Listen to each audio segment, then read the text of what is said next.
Hello, Midnight Muses here, and welcome back to my channel. Today I'm just going to be doing my usual later in the week talking about mental health kind of talk or video, sorry. Just because I'm actually shooting it earlier in the week. It's not going to be posted until the end of the week. It's just I have the time right now. I have my makeup done and I'm feeling good and I'm about to go over. I feel like I always shoot videos right before I go work out. I'm not quite sure why I'm doing that. And I mean, obviously my makeup will not look like this when I'm done working. Actually, half the time I take it off before I work out because, you know, skin. But for some reason I always feel like the most pumped. I'm like, yeah, okay, let's shoot a video. Let's talk about things. I'm like, I'm in for it. I'm down to do it. Let's do this before working out. It's cool. It's fine. It's here. It's great. I'm also really liking this angle of just talking to the camera, which is not great for makeup because I'm standing up. Like, that's my bed behind me and like random stuff. I bought a new bra today. I'll put that down there. And now, oh, there we go, back in focus. But I mean, you can see my salt lamp and outside and my bats and stuff on my window. But yeah, no, I really like this. I like standing. I like almost feeling like I'm talking to somebody, which I really get from standing. I can use my hands more, but I feel like I don't know if it's just easier to use my hands, and maybe because they're not like flopping all over the camera because I'm not so close and they're a little bit lower, so you can't see that I'm like doing this like constantly, but I am. Anyways, enough random verbal garbage flowing out.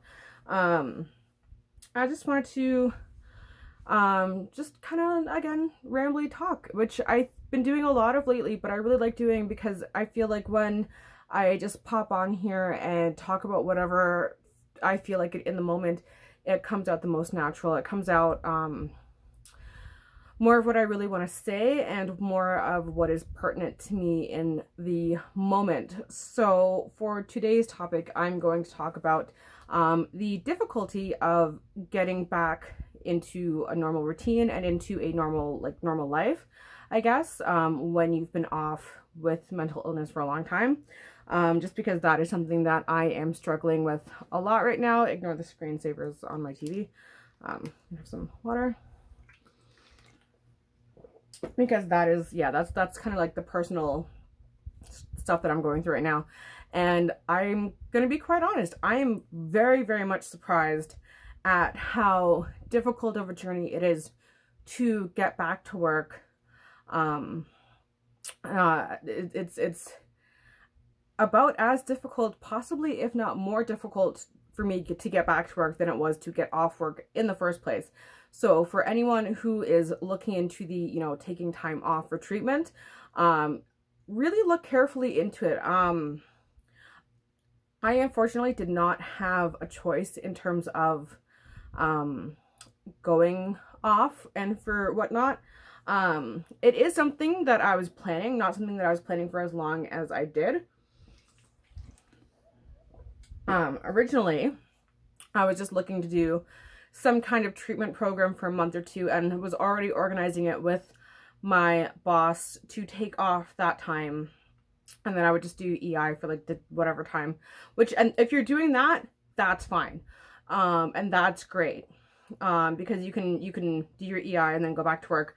That'll be smooth sailing. Essentially, if you're off between 1 and 6 months for any kind of treatment program, you're good. You're okay. And so when you go outside of that and you start doing the disability thing, which again, I did not have a choice in that process. I'll swing you back. Originally, I was going to just go off work for, as I said, a month or two because I was looking into a treatment program, an outpatient treatment program to do with it, but that would take up most of my time that I really wanted to put my focus into, and I had great support from my work. That's one thing I will always say is that despite my own insecurities and my own anxieties and whatnot with being around people and whatnot, I have always had good support from where I work in terms of my mental health. Once I talked about it, because actually for the first, I want to say like 2 years that I worked there, I didn't tell anybody that I had anything. I was kind of a shock for people when I did start talking about needing to take time off for treatment, but they were supportive once they heard about it and they talked about it, and it was kind of the like, oh, we didn't know, like that. It really is surprising, like what you don't know, you know, the whole invisible illness thing. But as I said, supportive, fantastic, not a problem. I ended up doing a stupid thing. I'm sure most of you can guess what that stupid thing was that landed me in the hospital. And then suddenly it went from, okay, maybe I'll be off for a month in June or something, to you're off from today. And you're going into treatment right now. And then I was in treatment for considerably longer than I was expecting to. And then my doctors wrote off that they didn't want me going back. And it just, caseworkers, therapists, constant doctor's appointments. It has been a very, very, very long journey for me, finally getting actual diagnoses that make sense to me, that work with me. Not all of them do, most of them do, but it's one of those things like, that change. Diagnoses change as the years go on, as we learn more information. And then of course, and same with medications. I've been like through the ringer with medications. Actually, I just had a really fantastic conversation with KMH on the phone today about some new thing that they want to do with medications. I never know what you can and cannot talk about, but I'll ask them if I can talk about that, because I would really love to talk about that, because that was really cool, and I would really love to do that when it's available, which I think they said next year. But anyways, back to the matter at hand, which is the getting back to work. So, like I said, if you're doing a short treatment, great. If you're doing a long-term treatment where you actually have to go on disability, not so great. I was told that whenever I want to go back to work, that's fine. Call this number. We'll help you out. We'll put you into a training program or some schooling, or work with you, whatever you need to get back into work. If you do want to go back to work, they'll like, you know, pay you still for the first 3 months just to kind of like get you settled and used to it. And that way, if you think it's too early, you can kind of go back and whatnot. It's supposed to be easy. It hasn't been easy. I'm the issue where I get paid by 2 people. I'm on disability, but it gets sent from like 2 different government agencies. And so this is what's happening to me right now. I'm not going to talk about who is what and where, because obviously I don't want to get in trouble. I don't know who's watching my YouTube channel. I know I get like 6 views, but still, I don't want to name any names, but one of the people that are paying me have decided that, okay, you're doing good, you want to work, that's great. Also, they're going through their own issues, as it were. I'm not going to talk about that either. But they want to stop paying me from next month. Yeah, from June on. Which is, if I could work, would be totally fine. But then the other people who pay me the other half of what I get in a month are like, we don't want you working for another 2 years. And here's the thing, the people that don't want me working for 2 years are the ones that make the final decision on me going back to work.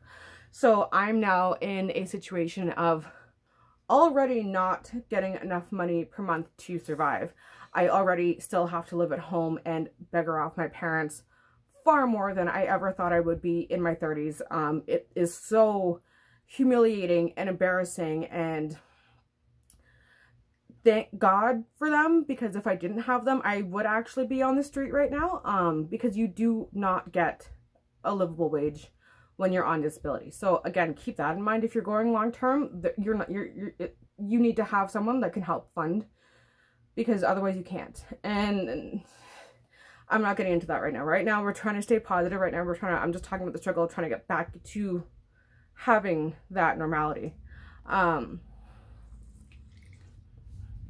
But yeah, right now I'm dealing with the struggle of trying really hard to go back to work. One person's being like, yeah, it's cool. And the other side being like, not so much, you know, we're not ready for you yet to do that. And it's frustrating because for the people that see me on the regular basis, like I have quite a few caseworkers. So when I say caseworker, that it could be for anywhere. And again, I don't like specifying things, because I don't know how things work wherever you're watching from. Also, if anyone's watching close to me, I like to keep things as private as possible, and I never want to outright name anybody, and I never want to badmouth any one company or place, because there's good and bad within all of them. Anyways, but I have regular caseworkers that actually come to me that I see, and they'll tell you that I'm doing so much better. And when I tell them that I want to go back to work, like, they're like, okay, that's really awesome. We've seen your progress. And like, despite all the hardships that you've had, we see you consistently doing better and consistently being stronger. And every time you get something, a new crisis, I've had so much happen in this past year. But every time something new happens, it's like each time you get through it a little bit better, a little bit faster, and you're a little bit stronger for it. Doesn't mean I wish I'd, you know, I don't regret, well, not regret. I hate everything that's happened this past year. I'm not going down that hole. Things are going to be good. Things are going to be positive. Things are looking up, possibly. But yeah, so struggle. This is my struggle. I've made a lot of phone calls. I've talked to caseworkers that I have in terms of like that, like the financial side of things, and have literally been like, I have no idea what you're talking about. I don't deal with that thing or whatever. Why don't you try calling this person? So I'm right now going down that rabbit hole of trying to find somebody who knows what's going on, that can actually give me some real advice, tell me what I actually have to do to go back to work, because the one thing I do know for sure is that I can't just go back and start without it being officially okayed by party number, I'll call them party number 1. So it's not been easy. So yeah, just kind of venting out my frustration right now. And again, really trying to stay positive. I've been doing a lot of meditation.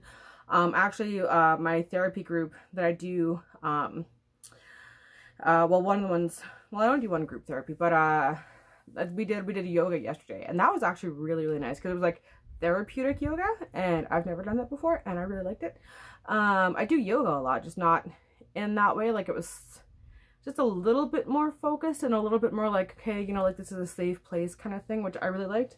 And that has also been helping with the stress. When I'm done shooting this video, before I work out, I'll probably do another little bit of mindful meditation and before I get into working out, or I might even do like some yoga, but mindfully, and really kind of like relax myself to make it easier to get a full proper workout in, as opposed to just trying to like burn off my anxiety, which I love doing, don't get me wrong, and that helps immensely. But I find that when I just do a lot of working out because I'm anxious, it almost heightens my anxiety sometimes. It's like, it's weird. It's like if I'm having a craving for a cigarette, I can work out like crazy and it'll kill the craving. It's great. And for a lot of things, like if I'm craving like junk or anything and I work out, kills it, fantastic. But for some reason, if it's just anxiety and I work out, I don't know if it's because I'm already feeling kind of shaky, and then like I move a lot, and then I just like it sits up here and I'm starting to stutter. So it tells you that my anxiety is not doing well. That's like my biggest tell, is when my anxiety is high, I stutter so badly. And so I'm going to try and force myself to talk a little bit slower. I'm also really, really thirsty, which is another tell that my anxiety is not doing great when I'm super, super thirsty. Just that things are off with me in general. So yeah, this was my long-winded way of saying that I'm trying to go back to work. I want to go back to work. I finally feel like I have a routine down. You know, I get up, I have my coffee, I take my vitamins, I take my medications. I'm not eating as normally as I would want to, but I'm eating relatively normally, and I'll take that. That's fine. I've never been a very normal eater. But I am working out regularly, and I'm cleaning regularly, and I'm feeling better. And when things are bad, I'm crying, which I never used to do. I am so much more emotional, especially since I stopped with the smoking patches. I have become like the most emotional person ever. I cry all the time, which is very weird and very unusual for me, but it's okay. It's cool. It's healthy. I keep being told it's healthy, so crying is fine.